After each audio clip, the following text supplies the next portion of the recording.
Hello everyone, this is Emily. Welcome to my video. Today we are going to discuss and analyze The Woman in Black by Susan Hill. Now it's early November, Halloween just ended. This is one of the books that I restudied since doing my master's in literature a long time ago. I've been doing a lot of teaching. I had kind of fallen away from Gothic literature, which was always my favorite genre. So I'm getting back into sort of reviewing and talking about and analyzing some of these great books. I'm going to talk a little bit about the themes, the elements, the motifs, the imagery, the setting, some things you may know if you're a literature student. Definitely listen to this video, but please, please, please do not listen to this video in lieu of reading the book. You cannot learn great literature without understanding the flow of language, the lyricism of the language, without seeing it on paper, without seeing how the effect of the writing affects you, and on and on. First thing I want to say is there is a movie rendition of The Woman in Black by Susan Hill, and it was with Daniel Radcliffe from Harry Potter. I don't remember what year. I think it might have been 2012 or 14 or something like that. It is similar, but also quite a bit different. So please do not watch the movie until you read the book. And in fact, you will see noticeable differences between the two, including an entirely different ending. So please do not use the movie if you're having to do The Woman in Black for some kind of school project instead, or your teacher's gonna know. Okay, so, and I want to say the trailer, if you go watch the trailer for The Woman in Black, which I don't even recommend until you read the book, because you want to be able to formulate your own characters in your mind, how they look like to you, instead of having Daniel Radcliffe stuck in your head as Arthur Kipps, the main character. But the trailer makes it look terrifying. And in the book, it doesn't feel quite as much as the imagery puts it to life in the movie. And that's something we could talk about more at the end. So let's go ahead and talk about The Woman in Black by Susan Hill. It was written in 1983. Now, I wanted to mention to you that the book was written in the old world style of Gothic literature, as was written in the Victorian era, sort of between the Edwardian, late Victorian Edwardian era, which is 1900 to 1910, let's just say. This book actually takes place in 1900, between 1900 and 1910. So therefore, the book being written in the 80s, it was written in the old world Gothic style to sort of create that same type of story that we saw a lot in works that were produced during that time. I will do a different video, several videos more on Gothic literature, the different time periods in Gothic literature. But for now, I just wanted to mention that this book takes place in the early 1900s during the Edwardian period, and it has all the elements of classic Gothic literature. Okay, with that being said, I'm going to do a quick little review on what some of the main elements are in Gothic literature that we're going to be looking for in this book. Majority of them are there, like clearly there. There is no mistaking it. There might be a couple that are missing, but you can't expect every single element of the key elements of Gothic literature to be in every single Gothic novel, but it's pretty close. This one is, I have to say, this is probably the one Gothic novel that 100% encapsulates what a perfect Gothic novel is. It is brilliant. It is well done. It is the perfect, tried and true ghost story to ignite fear. That is 100% what it is in the Gothic style, not necessarily what we see later on in traditional horror literature, which we actually was going on quite a lot during the 1980s, and we start getting into a lot of the big Stephen King novels and things like that. So, um, with that being said, when we review some of the Gothic literature, I want to say that some of the elements we're going to be looking for would be, well, okay, let me back up. There's so much to cover here. I want to back up to what Gothic literature was really like, what was happening in Gothic literature that was being written in the Edwardian era and the time where this book takes place. One of those things would be the transition from the supernatural to the psychological. So how the supernatural terrorizes characters psychologically, more emphasis on the mind, the emotions, the confusion, the what's going on in the head. There's a big transition of this in the Edwardian Gothic era. So we also see a lot of the influence of the Victorian eras, or, not only in the setting, in the dress, in the characters, in the a lot of the earlier elements of the classic Gothic literature, even dating back all the way to the Castle of Otranto, we see in this as well, which you see a lot of in Victorian Gothic literature. We also have that shift toward realism. We have a lot of that in the Edwardian era. So we have instead of ghosts that come by looking like a white sheet like in Casper, or with like a clear essence like you see in paranormal movies or documentaries, we have supernatural figures that look like humans. The settings all look human. You are living in it's less fantasy based, it's less unbelievable. It's almost like if you were being terrorized right now in your own home, in your own daily life. So we have that shift more toward terror and realism and hauntings in realism. So that was really a big trend that kind of happened in the later Victorian Gothic uh, literature in the Edwardian era, getting into the 19 teens and things of that nature. So we can also look at things like I have to write down on my notes here.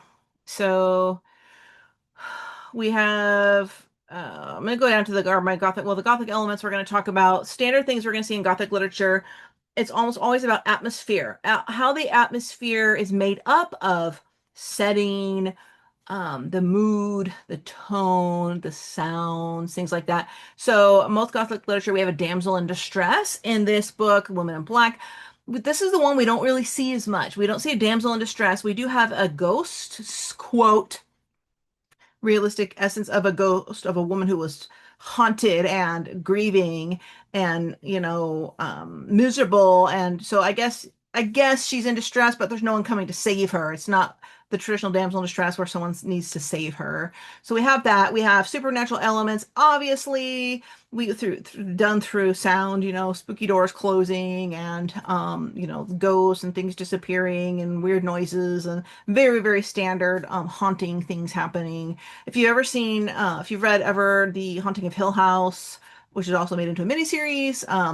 Actually, Netflix has a miniseries called I think it's The Haunting of Bly Manor. We have a lot of those ghosty and sounds and supernatural weird things happening. Very much kind of like that is what we're talking about here. We have atmosphere. So we have Gothic architecture. So very typical in Gothic literature is some kind of an old, crumbling, miserable, gray, cold a building, usually a castle, an old manor, a dungeon, some kind of old architectural type structure where the setting of the story takes place. We see that clearly in this novel. And then that's where a lot of the supernatural things happen inside of it. So we have that. We also have the atmosphere has to 100% include weather to have Gothic. We have to have the weather, and I'll show you some great examples, read you some quotes where we have, the fog, the mist, the gloom, the dark, the cold, we have all of the perfect setting. We have the isolation. A lot of Gothic literature in the period was isolated. If you think about the Bronte novels, we have all the English manors that are way off, isolated from everything else, far away from everything else, far from the town. So we have this in this book as well. We have a main character, which often you see in Gothic novels that has to go through some kind of hero or a growth story who's somehow tortured, psychologically tortured, or mentally or emotionally tortured. We have that. We also have the sublime, and the sublime we have heightened, intense emotions of fear and terror and horror and adrenaline, and you feel everything stronger and louder and clearer, and it's the epitome of out of control emotions we have in this book as well. So on death and decay, of course, we have which you see a lot of death and decay in Gothic literature, including we see, of course, there's ghosts and babies and things dying in this book. Now, I don't do spoiler alerts when I'm reviewing books and stories because I discuss classic novels before reading them or after if you've already read it, so you can understand it more. But it's not about getting the feel of the mystery and suspense. It's about knowing what to look for when you're reading it. If you're studying literature, this is not all about the plot twists and the jump scares. It's about what to look for when you're reading, how to analyze what you're reading, and to understand what you're reading. So I will be talking a little about a bit about the story and things of that nature in this book. So let me go down further in my notes. I wrote here, well, I can give you a brief synopsis. The brief synopsis of this is that the main character is a man, Arthur Kipps. He has uh he's a solicitor, I guess, like a lawyer. They call him solicitors, where his company has him, he's about to lose his job if he doesn't, pull it together and do something good, I guess. So they send him to this isolated, remote manor slash estate owned by a woman named Alice Drabble, who has just died, to basically handle her affairs, handle her estate, go through her things, figure out what's what, who goes where, what the money is, what the belongings are, go through her papers. This old, widowed, old woman who had lived alone in this really creepy town. And the name of the manor is called Eel Marsh House. And it's the house is, I mean, in the book you see him traveling by train, traveling to get there very far, and then you're just going through marsh, through marsh, through marsh. There's like nothing out there, and then you get to this really weird, creepy, small town, English town. Then of course we get to the manor, and it's just completely isolated from everything, and it's surrounded by like cemeteries and just this low-laying sand and salt and mist. And I'm going to read you some passages to really show you the brilliance of how this writer Susan Hill brings this book to life through the setting, through the use of the weather and descriptive writing. This book, if you're interested in writing Gothic literature, is a perfect guide to understand how to write, how to study and use descriptive writing, where you can write the setting so brilliantly that it actually tells the story for you. It actually sets the whole tone of the book, even if nobody is talking. It it it's brilliant. The descriptive writing is brilliant. I do have here a bunch of my passages from the book. I don't like to write in my books, so I use my Bookly app. I write down, I audio dictate as I'm reading it, passages I want to keep, and later I print it out of the app and I highlighted the ones I'm going to read to you. So we will do that now. We're going to read a few passages, and then I'll continue with the plot of the story here. So I'm going to pause. Right, so we're going to resume, and then I'll go back to telling you more about the story and some important points. Here, this is page 22 of my copy. Fog was outdoors, hanging over the river, creeping in and out of alleyways and passages, swirling thickly between the bare trees of all the parks and gardens of the city, and indoors too, seething through the cracks and crannies like a sour breath, gaining a slight entrance at every opening of a door. It was a yellow fog, a filthy, evil-smelling fog, a fog that choked and blinded, smeared and stained. Groping their way blindly across the roads, men and women took their lives in their hands.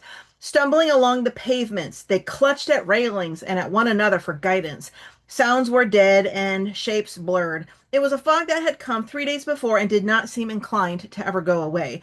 It was menacing and sinister, disguising a familiar world and confusing the people in it.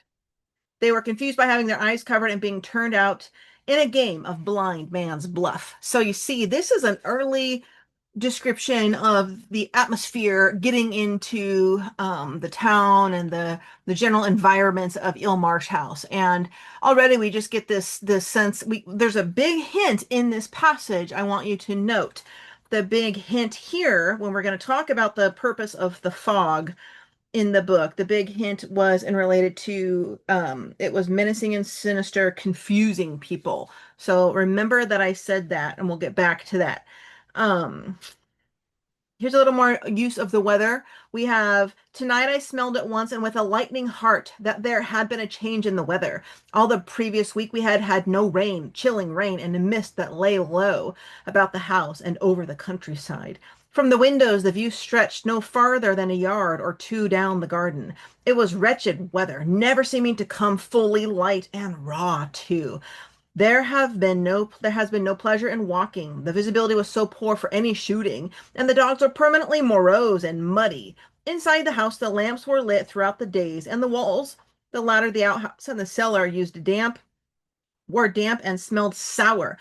Fires sputtered and smoked, the burning of them dismally low in the fog. So we just have this brilliant writing. I just get so excited about very skilled descriptive writing. I think of like Hans Christian Andersen. I think about the writing in like also like the Snow Queen, the original Little Mermaid, the fairy tales. It's just the most brilliant, perfect descriptive writing to set the scenes. And just the way the weather is written here, it's almost like the weather is alive, like the weather is a character, like the weather itself is telling the story, and it's already setting the stage for some bad stuff is gonna go down. Like you can just tell from the weather. It's almost giving like this sense of doom and dismay. So I want to back up just a little bit to the very beginning of the book. And the very beginning of the book, the main character, Arthur Kipps, is an old man. And there's another interesting aspect of this novel. It's a story within a story, which is a type of storytelling, a story within a story. And it actually takes place on Christmas Eve. Now, there's no other Christmas elements in it or anything like that. So I like to read it around October, November. But as an old man, his, I guess grandchildren or stepchildren or whatever are asking him to tell a ghost story. And he immediately taps, he says he doesn't know any, but they push him and push him. And immediately it taps him into these memories of a time when he had been, terrorized by when he was a young man and had this job as a solicitor. And then we get into him telling the story, going backward and telling it like it's happening in real time in the rest of the book when he's a young man. So it really is a traditional sit around the fire telling ghost stories kind of a story, if that makes sense, which I have here a quote from that. Yes, I had a story, a true story, a story of haunting and evil, fear and confusion, horror and tragedy, but it was not a story to be told for casual entertainment around the fireside on Christmas Eve, which of course he tells it anyway. But you hear that word again? Confusing. We're going to talk about this whole confusion thing and how it pertains to the book. So I covered those two quotes. And so I want to get into talking a little bit now. Well, okay, back to the premise, the plot of the story. I digressed a little bit. We have he goes to this house, this widow Alice Drablow's house. Strange things start happening. The townspeople there aren't very many, but they're acting very weird around him. There's this sense of foreboding in the people in the town, and the children are weird and hide and run and are hardly seen, and supernatural things start happening in the house as he's starting to go through Mrs. Drablow's things. And what we learn is that Mrs. Drablow had a sister whose name was Janet. And Janet had a child out of wedlock, way past. And that child had been adopted by her sister or taken care of by Mrs. Drablow, who is the lady who died, who owns this house where the solicitor is going. And we learn that this child died tragically from the weather in the town. And he died tragically. And so the biological mother, which is Janet, the sister of Mrs. Drablow, is the ghost, the woman in black, who is haunting and terrorizing everybody because she's not over the death of her child, probably also the loss of her child to having to give it up to her sister because she couldn't take care of it. So that is the basic premise of the book, of the basic plot. And I don't want to go too much into the differences between the movie and the book. In the book, in the movie, Arthur Kipps has a son that he leaves to go to this job. His wife has recently died. Well, he has no wife and no child in the book. So go with the book version. Again, stay away because that's really important. The ending in the book is classic, completely different, like I said, from what's happening in the movie. So I want to talk a little bit about the themes in this book. Okay, so we're going to talk about three major themes in this book. The first one is isolation. Well, actually, I guess there might be four. Oh, I don't know, maybe four. We're going to talk about fear. We're going to talk about the past, and we're going to talk about isolation. And I guess we're going to talk about trauma, grief and loss and trauma. So maybe there's four main themes. One of them is kind of could be crossed into the other category. Anyway, let's talk about four. There's four good things. We're going to talk about isolation. Isolation is a major theme throughout this book. We have We have the location itself. The old house is isolated. The town is isolated. The main character, Arthur Kipps, is isolated, locked out there, kind of alone, without his own transportation. We have, and we have entrapment. We have when he's walking the grounds, he gets lost in the fog. He's isolated. There's no one to come save him. When he's being terrorized by these supernatural elements, he's isolated. We can even think of old Mrs. Drabble who died. She herself was isolated, alone, old, out on this manor. So isolation really runs through as a theme in this book, which kind of is like the bubble that holds the rest of the plot. Everything happens within that isolation. And isolation obviously is a major Gothic element of Gothic literature that kind of creates that sense of doom and gloom and foreboding and foreshadowing that bad things are going to happen when you're isolated, right? That's why so many people are afraid to be home alone at night. So we have isolation. We're going to talk then about fear as a theme. Fear, or the psychology of fear, again, we see more in the transitioning in the Edwardian era for Gothic literature. The psychology of fear is a major theme in this book. We see it from the beginning, how as an old man, Arthur Kipps is being terrorized, even in his mind, having to think about telling the story. He's getting physical symptoms. He's doing things like gripping his glass, he's pacing, his body language tells of the fear, of how his mind is tortured, of the memory of it, how it brings him right back to that place. We have the isolation that he has in that old house when the supernatural elements start terrorizing him. We have fear, heightened fear. This is the sublime, the giant emotions of fear and dread, and the psychology of fear. And it's how that fear is affecting him. It's making him think about his own life. It's making him think about his own losses. It's making him tap into empathy and compassion as he learns more about the past of people who lived here. The fear and it are the emotions, but it's how it's making him think and how it's making him act and what it's making him do that really we see as the theme of how fear is used in this novel. So we have fear as a major theme in there. And we also have the townspeople are fearful of him. We have all the children are fearful. All the parents of the children in the town are fearful because of this curse. And the curse is that every time the woman in black is seen, who is a ghost, a child dies. So that is basically the premise of the book.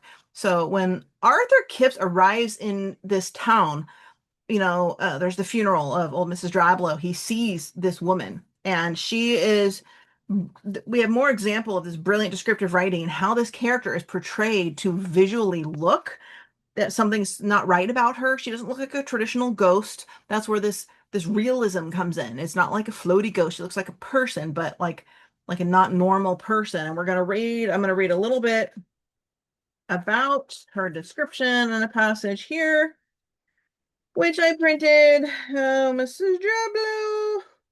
Oh, we go. The glance I took of her, the woman showed me enough to recognize that she was suffering from some terrible wasting disease, for not only was she extremely pale, even more than a contrast with the blackness of her garments could count for come up with the skin, and it seemed only the thinnest layer of flesh was tightly stretched and strained across her bones, so that it gleamed a curious blue-white sheen, and her eyes seemed sunken back in her head. Her hands that rested on the pew before her were in similar state, as though she had been a victim of starvation. Her appearance, even later in the limpid sunshine and comparative warmth and brightness outdoors that day, was so pathetically wasted. It was so wasted, so pale, gone with disease, that it would not have been a kindness to gaze upon her, for there was still some faint trace of her features, some lingering hint of inconsiderable former beauty, which must make her feel her present condition all the more keenly, as with the victim of a smallpox or some dreadful disfigurement or burning. So he doesn't know she's a ghost at this time because he sees her in human form, and apparently no one else sees her, but he doesn't know that, I guess. But she looks abnormal. She doesn't look like she's a normal alive. She looks like my pie's about done. She looks like she's like a young woman who looks 100 years old and looks decaying, and so the only thing his conscious mind, the psychological mind, can identify that as is with maybe a disease or some disfigurement. But just the page, there's several more pages of description of her. It's just really creepy and very well done. And that's a real shame because in the movie they don't show her like that, which is a bummer because that's not how it is in the movie. So, and I wanted to read a little bit about the Gothic architecture because we have the Gothic architecture also setting the stage here. I looked up and saw, as if rising out of the water itself, a tall and gaunt house of gray stone with a slate roof that now gleamed steely in the light. It stood like some lighthouse or beacon or Marcello tower, facing the whole wide expanse of the marsh and the estuary. The most astonishingly situated house I had ever seen or could ever conceivably have imagined, isolated, uncompromising, but also handsome. And then we get into, the graveyard. I emerged into a burial ground. I was enclosed by the remains of a wall, and I stopped in astonishment at the sight. There was perhaps 50 old gravestones, most of them leaning over, so completely fallen, covered in patches of greenish yellow lichen and moss, scoured pale by the salt and wind and stained by years of driven rain. The mounds were grassy and the weeds covered, or else they had been disappeared altogether, sunken and slipped away. So, as you can see, just the setting itself is so alive in this book because Susan Hill is just the most fantastic descriptive writer. And she really hits the nail on the head. All the standard Gothic elements for setting and atmosphere and foreboding and the emotions that come from atmosphere in her descriptive writing of the setting. It is such a great example of it. I really, really want you to read it and just look for great examples of descriptive writing and come up with your own passages, put that into your essay. Anyway, we're going back to our themes. We talked about isolation, we talked about fear. Another theme here we have is the past. The past itself is a major theme. The past shows up from the very beginning to the very end. So we have the old man, Arthur Kipps, going into the past in his mind, telling a story of a time he had seen a ghost and had been terrorized. The past, we go back into the past. Then we go, the young solicitor Arthur Kipps goes to the old manor and start diving into the Mrs. Drabblow's life, her past life, looking through all her letters, her documents of the past, learning about the history and the past of the town, learning about all the children who have died in the town in the past and the history of it and the year and the times and the sequence of events in the past that led to the current state of sort of haunting in the town. So the past itself is a theme used to, you always have to think about what is the purpose of a theme? What is the purpose of this theme? What is the purpose of the past in this novel?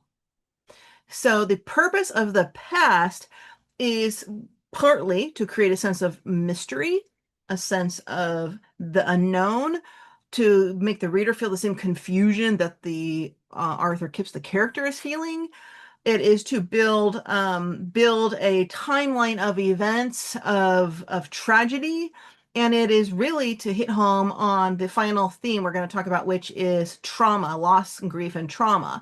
And the past is tied into, as its own theme, loss and grief and trauma. It's unresolved loss and grief and trauma from the past, haunting, causing misery in the present. So those themes really tie together. So we're going to talk about loss and grief and trauma. We have the heavy morose, just suffering of this ghost, the woman in black, because her child had died tragically, which we'll talk about in a little bit.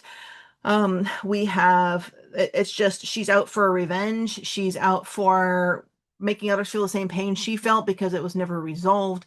We also have Arthur Kipp in the book. We have tragedy and loss and grief later on in the book, what happens to him from this curse. And so, he loses his own child as a result of this. So the loss and grief and trauma is almost the purpose of the haunting, but it also shows how unresolved loss and grief and trauma can affect the psychology of the mind and lead to heightened emotions, and there we have the sublime, we have the fear and things like that. So there's a lot of rampant emotions in this book that really all play into the themes. Fear, the trauma, the isolation, the fear from that, and suffering and the past, fear and trauma and the past. So we have, and all those other themes, we have fear and trauma and loss. So these are really the main themes. If you want to write about one of these in your novel, oh, I'm sorry, in your essay, if you're doing a paper for school, you can write about how they tie together. That's something I would recommend as an English instructor. And so we can move a little bit through what now are some literary techniques used in the book to bring the story to life. We will discuss that next. I need to pause and check my pie. All right, I am back. We're going to talk a little bit about motifs in this novel. So I could do a separate video on what is motif, how it's used in literature, how you can write about motifs in your writing or your essays.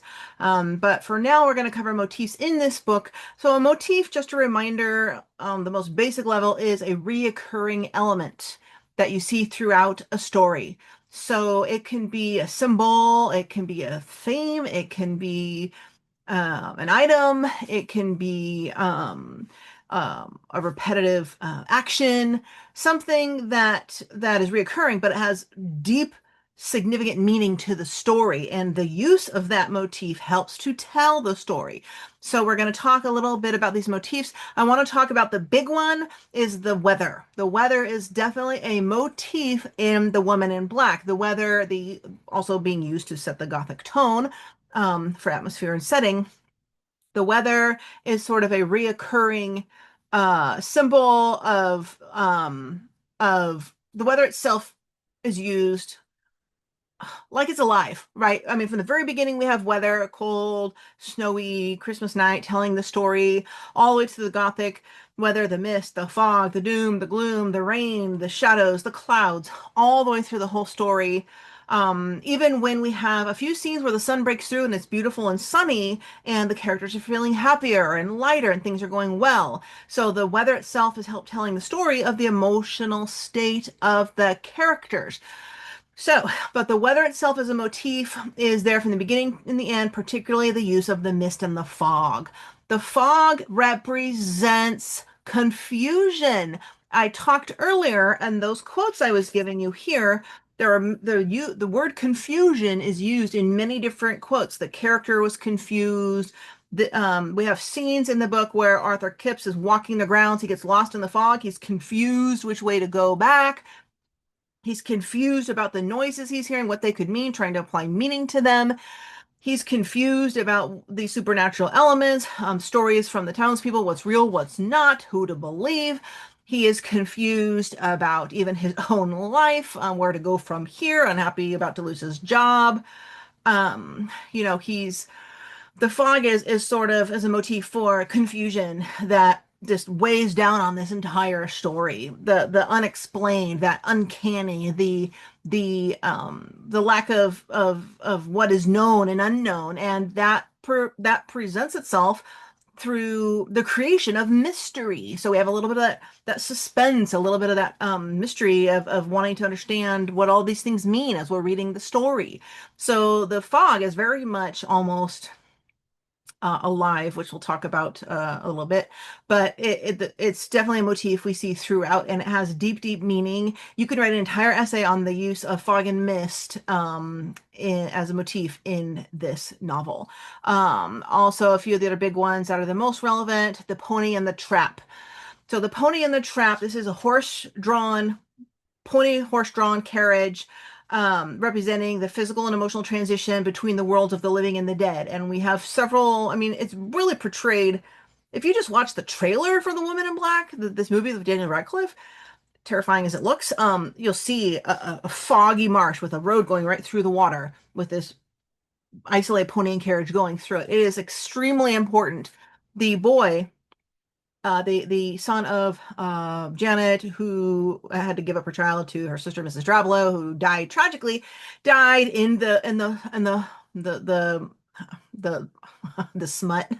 No, the fog. He was on a pony. They were going through the marsh. They got stuck in like quicksand, got sunken into the bog, and slash drowned slash suffocated and died tragically because the fog closed them in. They're confused which way to go, and they veered off the road. And on each side of the road was this quicksand and the marshes, and it was so foggy and deep and dark that they lost their way.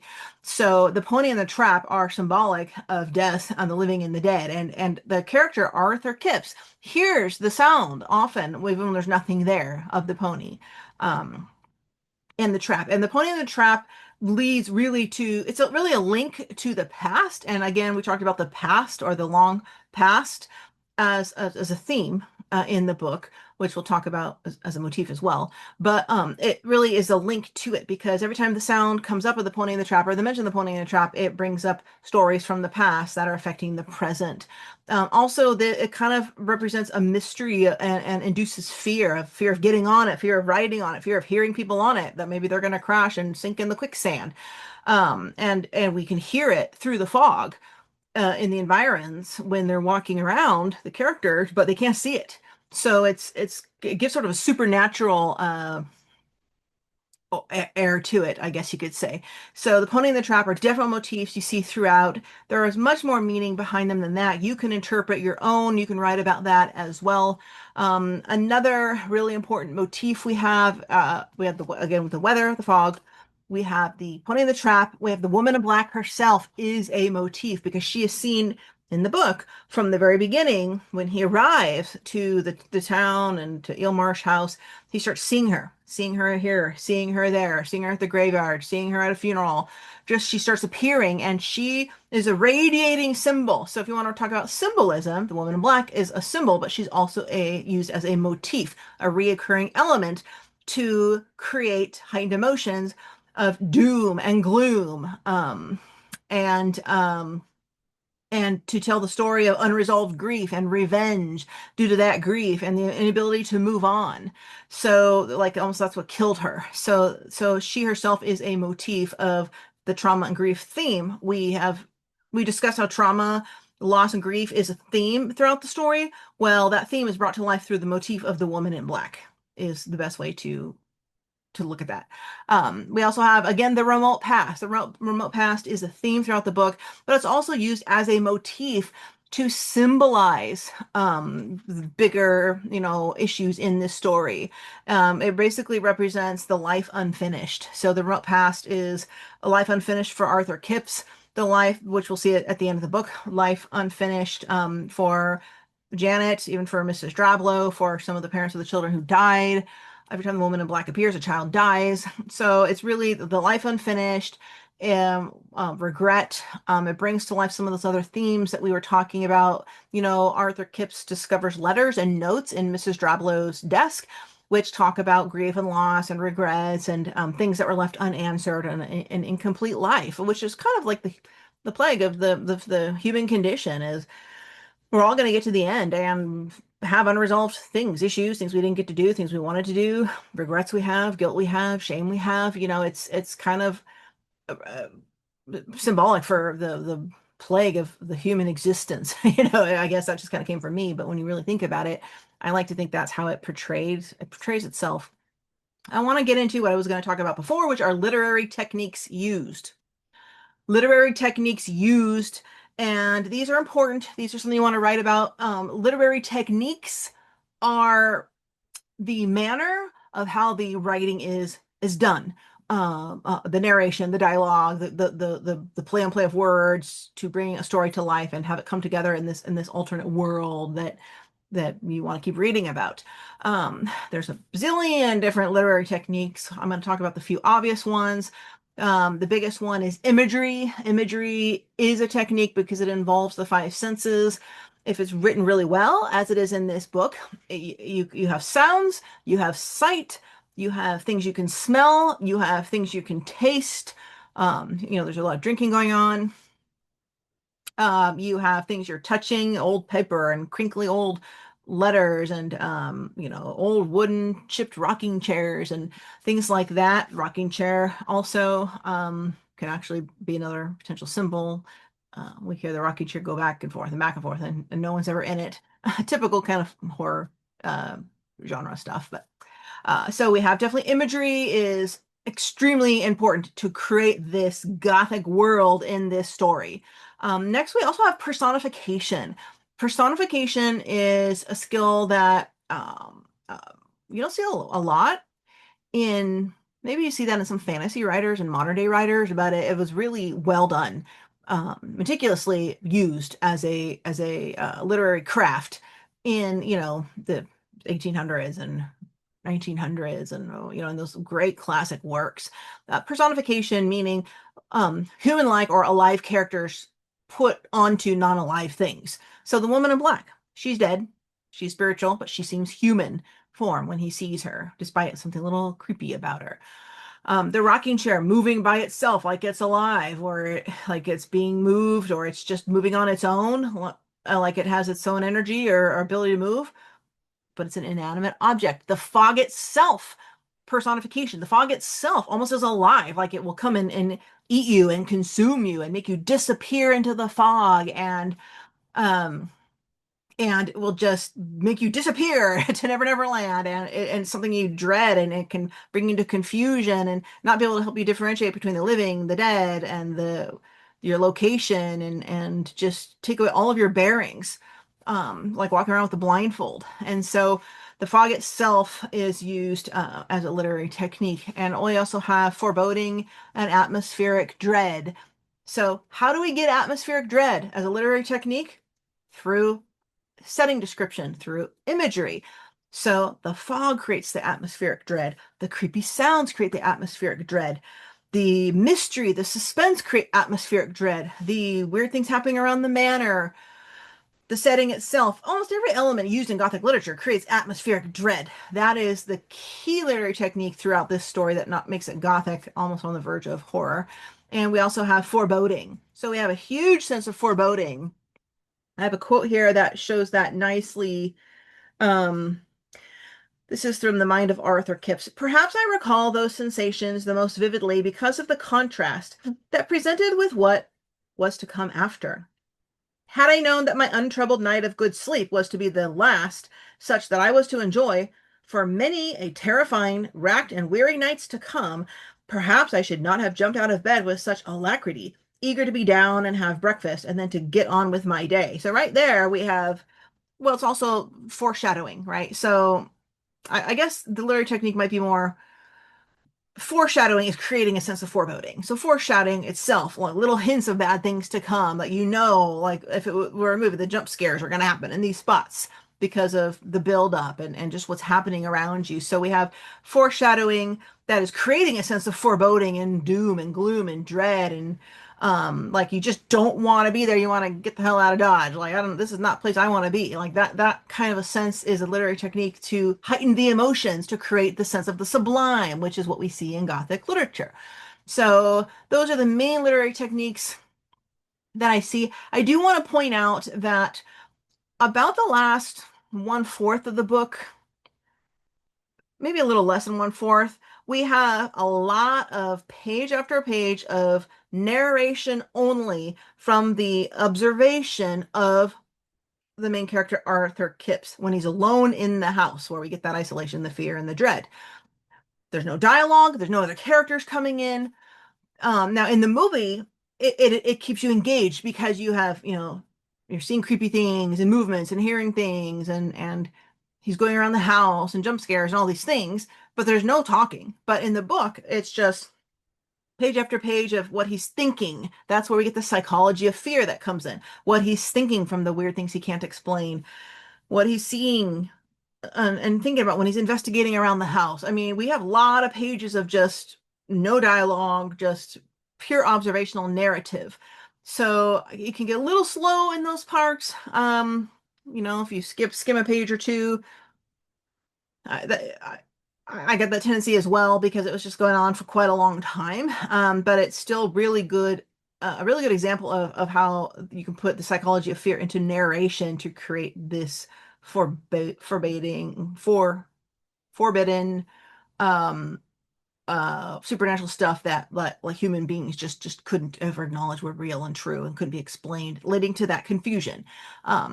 So I covered literary techniques, I covered motifs, I covered themes explained, I covered some basic plot, I covered Gothic elements, double checking my checklist. We have the supernatural, of course. The woman in black herself is a ghost. The, dead children. Argos of the town, Crith and Gifford is itself in isolation. Um, so that's almost like there's a little supernatural aura hanging over the town, kind of. It's just a little creepy. Like it just reading about something's not right when you get here. Like getting to an old West town where things are just weird. Like you just something's about terrible to happen, or people are gone, or everyone's hiding from you. Just weird stuff. Um, and we have supernatural elements throughout the bump in the night, the rocking chair, the nursery of where the children died, just to represent the dead child. And fear, we have um, psychology of fear, helplessness, facing your demons inside and out.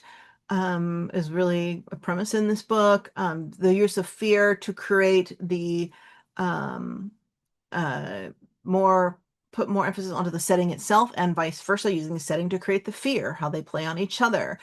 So we have, bottom line is we have an isolated character alone in a paranormal house is what we have going on here. And he has to figure out why, who, what, where, when, why, and get a little bit of that Agatha Christie in there. But I do want to say, regarding from the perspective of the book, to finish off my lecture here. And even just one second, backing up, I have a little passage talking about how creepy even the town is.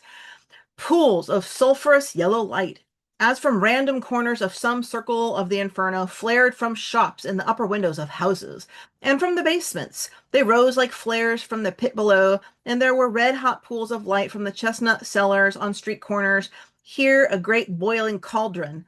Over the road mender spurted and smoked an evil red smoke, and there a lantern held high by the lamplighter bobbed and flickered. It's like we get like Halloween Town vibes just going through this town. Like there's something not right about this place. So it's such a good book. It's so brilliant. Perfect Halloween read. Lastly, I wanted to say about the ending. So in the story, I'm giving a little spoiler alert here. I can't really explain it without talking about it. So if you don't want to hear and haven't read it, then you can ignore this, but or come back and listen later. But the end of the book, basically, we have Arthur Kipps figures out the story when he's taking care of this woman, Mrs. Dravilla's estate. He figures out about the sister, about the dead child, the curse, how every time the woman in black appears around the town, somehow, somewhere a child dies all around the town. It's happening regularly. What isn't explained, where the plot twist is, where the theme of revenge comes in, is we don't realize that it's Arthur Kipps who keeps seeing the woman in black. He is the one seeing her. So doesn't that mean, and this did not get me until the end, that he himself is going to experience the loss of a child until the cycle of revenge is complete. Now, in the book, he didn't have a child yet, but the book gets toward the end. He leaves that place. It's in the past. He marries his sweetheart. They have a baby. Next thing you know, the baby and the wife ride in a pony and cart, pony and trap, cross train tracks. And they get hit and killed. The baby dies instantly right in front of his eyes. The wife dies shortly after. And he sees the woman in black. And this is way, way years later after the thing when he was young at this being a solicitor. So it's like the revenge is finally complete by the woman in black. In the movie, completely different ending.